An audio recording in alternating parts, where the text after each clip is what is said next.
Hello everyone, my name is Darius Bryant and I am the founder of Dreams Impact Comics. Before we get started on the drawing tutorial of me working on the DC Milestone, first could you please like, subscribe, for future content. I will be kind of moving all my content towards YouTube and TikTok in the near future. And also Twitter. I'm starting to use Twitter a lot more.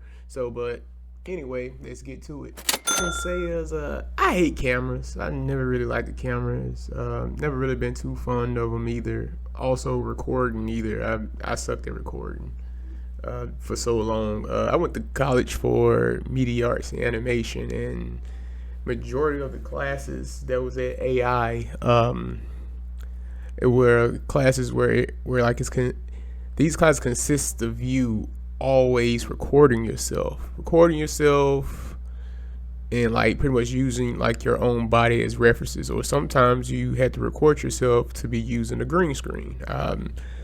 Me personally, I was not a big fan of this, because like I said, I hate cameras. So what you might see that's on here, maybe, like let's say whenever you see me record, you might see me looking away or doing God knows everything else. It's just I don't know.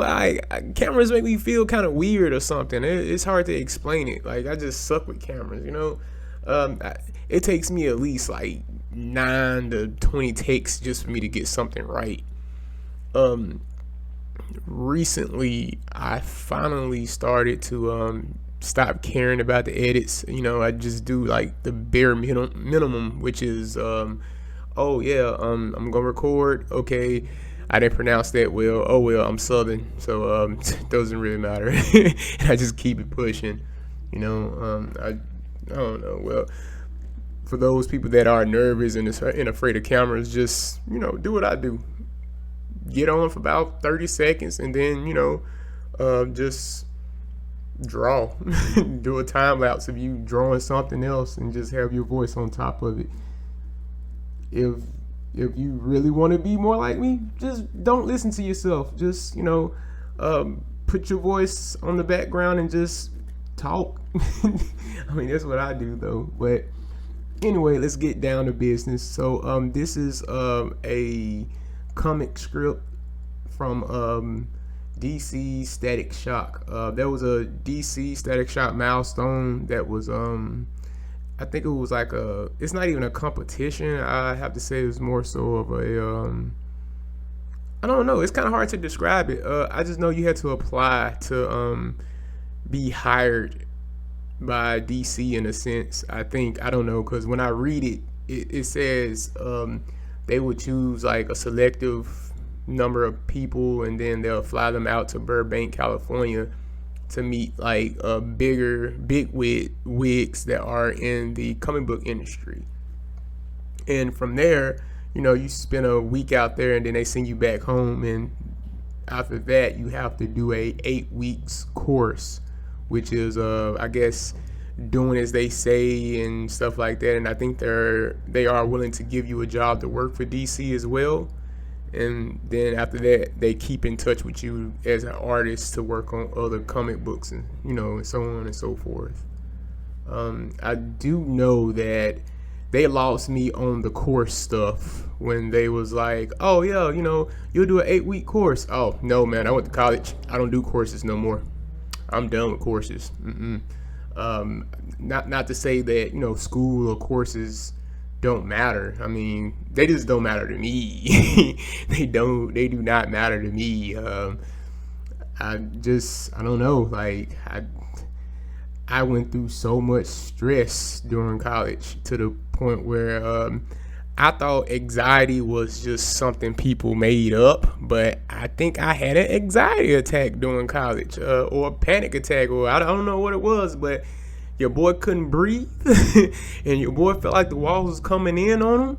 I did not know how to feel about that. I couldn't even finish my assignment. I had to leave class because I just wanted to go to my car and just sit there with the windows down, and I just sat there breathing. Like, it sucked, but hey, it is what it is. But anyway, yeah. So I'm not real big on the whole coursework part of that. I refuse to do that. And that brings me to my second. That brings me to my second subject, which is school. I'm not against school though, but I just feel like some of us, I feel like we've been kind of pimped or suckered to going to school. We go to school expecting to get a job when really all school is just a sheet of paper saying you completed a task, and it doesn't really give you a boost. To me, in my understanding, it doesn't really give you a boost. I just feel like it depends on what field you're in, and I chose art. You know, I didn't have nobody really to tell me anything about that. So with my understanding, if my son were to say, "Yo, Dad, I want to be like you," my response would be, "Okay, so you want to be an artist?" My first question would be, "Are you trying to do your own thing, or are you trying to work for somebody?" And if he says, "Oh, I'm trying to work for somebody," oh, by all means, go to college then, man. Because that piece of paper could be your foot in the door. It could be. I'm not gonna promise you, but it could be.